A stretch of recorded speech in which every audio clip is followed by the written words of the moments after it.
The National Wages Council has highlighted the role of training workers so that companies can be more productive and keep paying higher wages. The council released its latest guidelines today.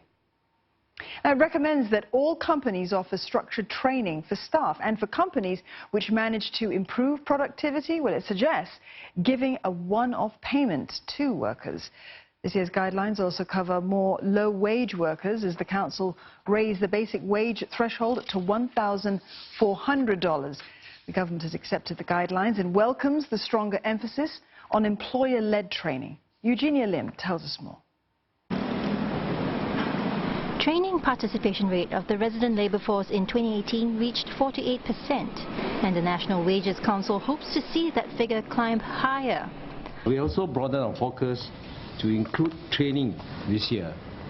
This is important, broadening, because really we are addressing the reskilling, the restructuring of the economy, and the need to repair our workforce, not just with wages alone. The council recommends that all employers offer structured training for employees, implement productivity initiatives, and establish company training committees to build in-house workplace learning capabilities. The National Wages Council says employers can seek assistance from the labour movement or trade associations to develop a training plan. Investment in training is a strategy that business community leaders say is essential, even in the face of economic headwinds.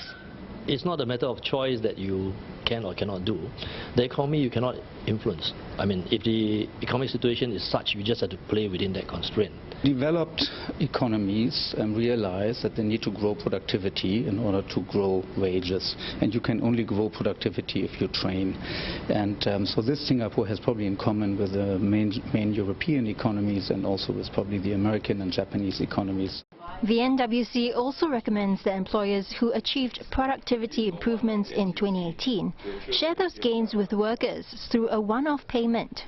For low-wage workers, it recommends $200 to $360 for productivity improvements, as well as a built-in wage increase of $50 to $70.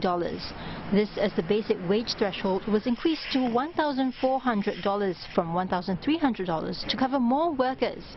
Even we move people out, we will make sure that these people have the right mindset to also go for training. I think these are the things that we are looking at.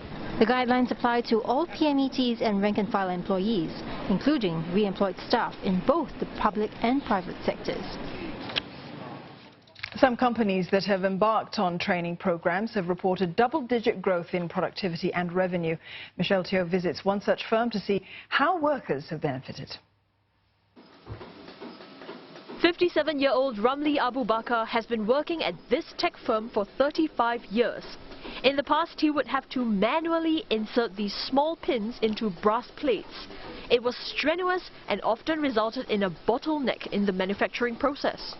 And while this task is now undertaken by machines, Mr. Ramli had to undergo a training program to operate them. Learn something new. Then I benefit the people also. I teach them how to operate the machine so they have less constraint of manually inside the pin. And there will soon be more structured training opportunities for workers like Mr. Ramli as part of the latest recommendations by the National Wages Council. Third quarter, we are going to probably engage an institution to look at overall our workplace learning model so that we can actually seek professional help and assistance to probably to introduce the right method or methodology to our overall members for them to embrace the new tech and techniques. The labour movement says it will work with both unionised and non-unionised companies on these training programs in a bid to ensure workers have better wages and skills. This is where we're really going to move the needle for workers, that not just broad-based training. We don't think that's good enough. The training must be catered for individual business plans, taking into account the individual different workforce within each company, and develop something that makes sense and that workers can find it more accessible. Singapore aims to do this through company training committees. There are currently 21 such committees, and the labour movement hopes to have them in 1,000 companies over the next 3 years.